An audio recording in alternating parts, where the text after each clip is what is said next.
नमस्कार मित्रों, स्वागत करते हैं हम आपका अपने चैनल जेवी डिवोशनल में। अगर आपको हमारे चैनल पसंद आ रहा है, हमारे वीडियोस पसंद आ रहे हैं तो please like share and subscribe करना ना भूलिए। अभी तक हम लोगों ने देखा एपिसोड में कि किस प्रकार से सूर्यदेव ने माता छाया को प्रस्तुत होने के लिए कहा है। क्योंकि धर्मराज बनकर के आ गए हैं यम। अब यम के सामने सारी तैयारियां चल रही हैं। सहसा शनिदेव ने अपने पिता से प्रश्न पूछ लिया कि क्यों आपने इनका उपचार नहीं किया, क्यों इनका इलाज नहीं किया। तो उन्होंने उनका उपचार भी बताया कि किस प्रकार से मेरे आधे तेज देने मात्र से इनका इलाज संभव है, लेकिन सारी सृष्टि विनाश की ओर चली जाएगी। तो शनिदेव ने जिस प्रकार से उस वक्त अपना पुत्र होने का कर्तव्य बतलाया है सबको, आश्चर्यजनक था और अद्भुत था। उन्होंने ये कहा कि मैं जो भी ये नियम बनाता है उससे जाकर के बात करूंगा कि मेरी माता का जीवन दीजिए। और अब देखना यह है कि ये महादेव तक की यात्रा, जिसमें शनिदेव ने इंद्रदेव को कह दिया कि आपको द्वारपाल नहीं है जो मुझे आपसे अनुमति लेनी पड़ेगी। उधर हम देख रहे हैं त्रिदेवों की भी वार्तालाप चल रही है कि हमें नियति भी देखनी है, और भोलेनाथ भी कह रहे हैं कि कहीं ना कहीं अगर शनिदेव पूरे मन से मेरा श्रद्धा भाव तब करेंगे तो मुझे विवश होकर उनको वरदान देना पड़ेगा। और ये जर्नी कैसी रहती है, क्या शनिदेव महादेव तक पहुंच पाते हैं, वर पा पाते हैं, या फिर वो अपना जो निर्णय है वो बदल देते हैं। ये नियति को नियति बनाए रखने के लिए, नियम में बनाए रखने के लिए ब्रह्मा विष्णु महेश में कहीं टकरार ना हो जाए, ये देखने के लिए हमें चलना पड़ेगा एपिसोड में। तो एपिसोड 34 पार्ट 2। तो फिर मुझे भी अपना कर्म करना होगा महादेव। देव ऋषि प्रभु, आपको मेरा एक संदेश लेकर जाना होगा। प्रभु, आपके किसी कार्य आ सकूं ये मेरा सौभाग्य। किंतु प्रभु, संदेश क्या है और किसे देना है?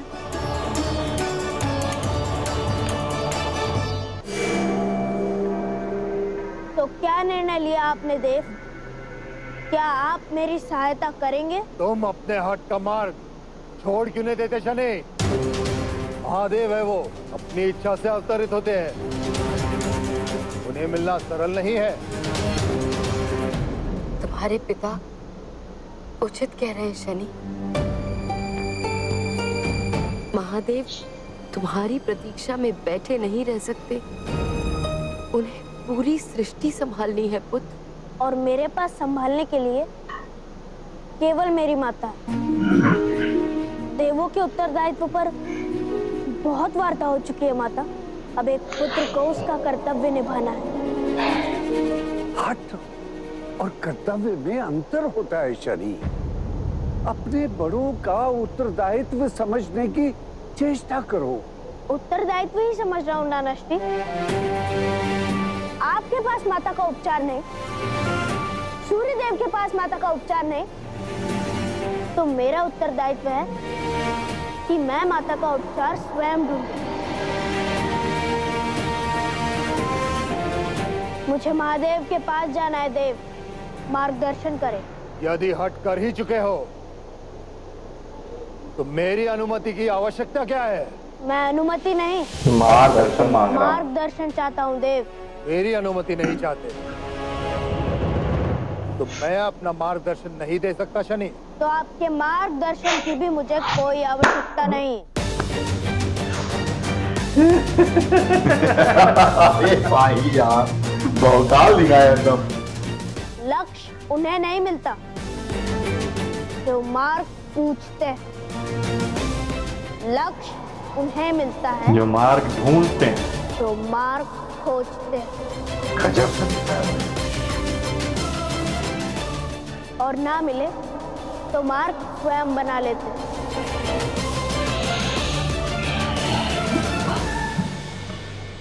मेरी आपसे विनती है नानाश्री कि मेरी अनुपस्थिति में माता का ध्यान रखिएगा।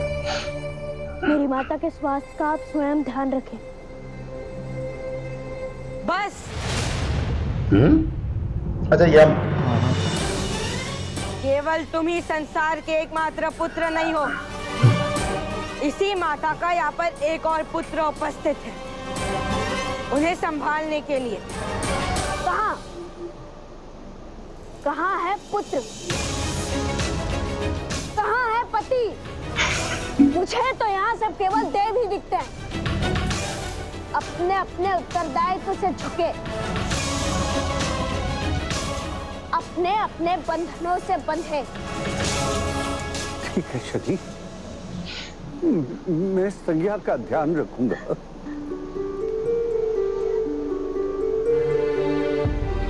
सबकी बोलते बंद। सफल होना पुत्र, क्योंकि अब समय बहुत कम है। वो बोलती बंद होने का कारण है ना, उत्तर ही नहीं किसी के पास।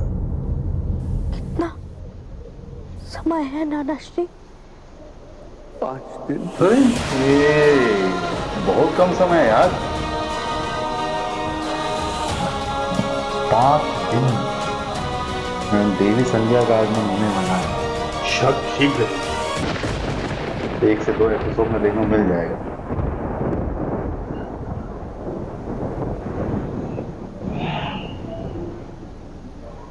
आज्ञा माता।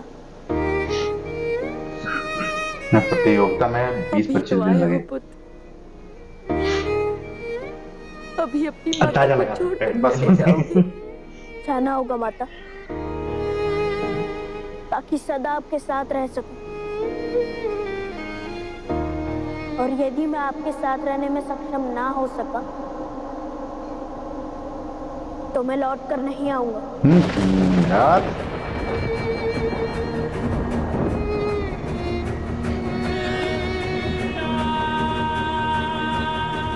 वचन है मेरा। सारे पार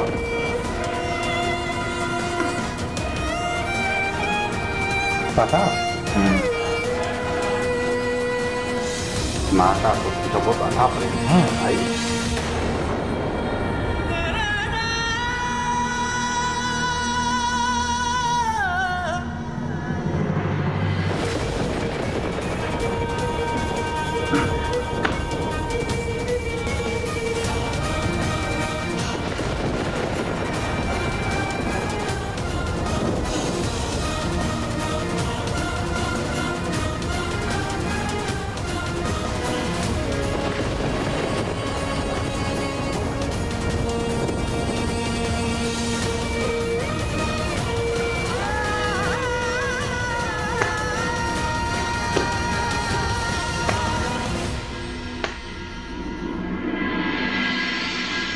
इस दंड शनि को दंड देना आवश्यक है, आवश्यक।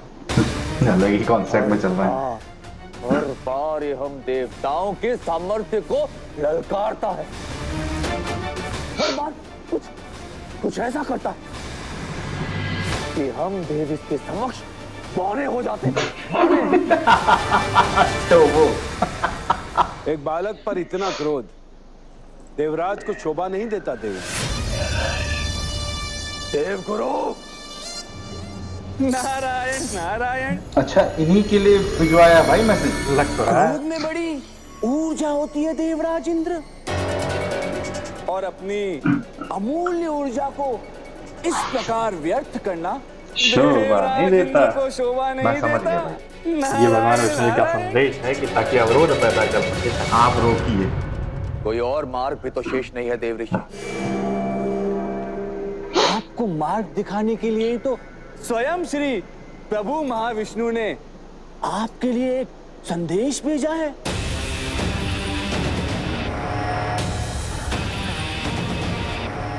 भाग्य अच्छा है आपका कि इस बार प्रभु श्री महाविष्णु भी वही चाहते हैं जो आप जो चाहते हैं। आपकी कामना है। किसी भी मूल्य पर शनि और महादेव की भेंट नहीं होनी चाहिए देवराज इंद्र।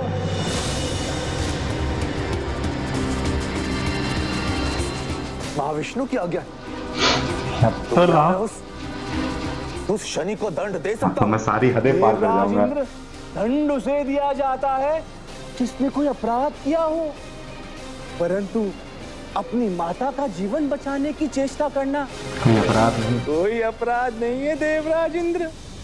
तो देवऋषि मैं क्या करूं? मैं क्या करूं?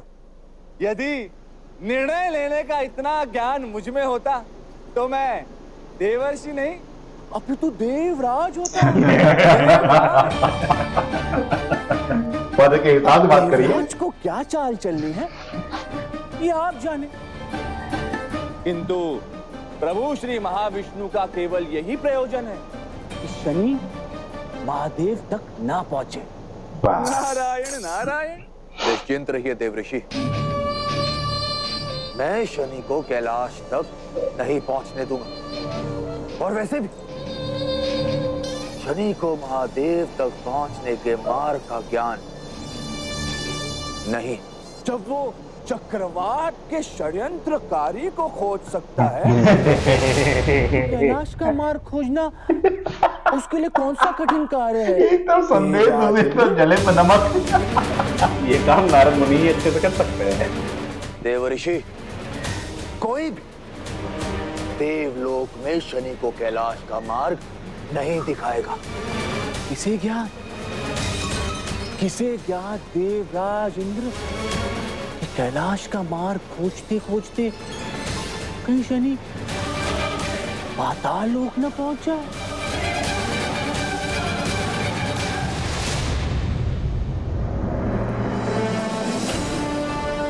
गुरु शुक्राचार्य वो तो पूरी मदद करेंगे भाई, वो तो पूरी मदद करेंगे। गजब यार।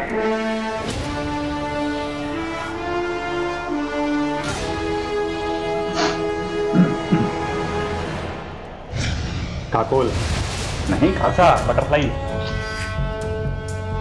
तितलाई सर।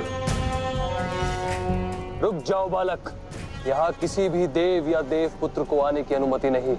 देव पुत्र नहीं, केवल एक पुत्र आया है यहाँ।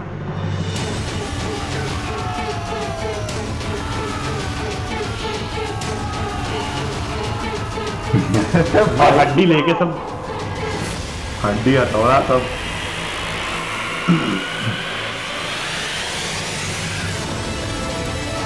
तो शुक्राचार्य को बता देंगे बिल्कुल, क्योंकि एक बार उनका रक्षण किया है ना इन्होंने। खोजी जब अपने मार्ग पे आता है तो हर प्रकार की बाधाओं को पार करने के लिए किसी न किसी प्रकार की युक्ति खोज ही निकालता है। जब देवों में कोई नहीं बताया गया तो चलो असुरों से ही पूछ लेते हैं। जिस प्रकार नारद मुनि ने उनसे कहा कि चलिए ठीक है, देवताओं ने नहीं, लेकिन खोजते खोजते कहीं पाताल लोक ना चले जाए। भाई एक बार सोचा क्या बोल रहे हैं। तो तब समझ में आया कि हाँ भाई, शुक्राचार्य भी तो परम ज्ञानी परम महाभक्त हैं महादेव के। और महादेव से मिलने जाते भी रहते हैं। अब वैद्यनाथ से मिलने के लिए शनिदेव की इतनी आतुरता उनको खींच ही लाई शुक्राचार्य।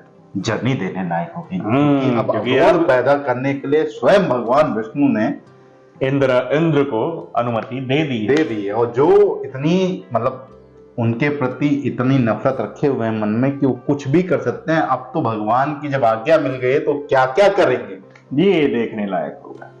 तो हमसे एक्साइटमेंट बर्दाश्त नहीं हो रही है, तो शीघ्र ही इस एपिसोड समाप्त करते हैं। शीघ्र मिलेंगे आपको अगले एपिसोडों में, तब तक के लिए राधे राधे।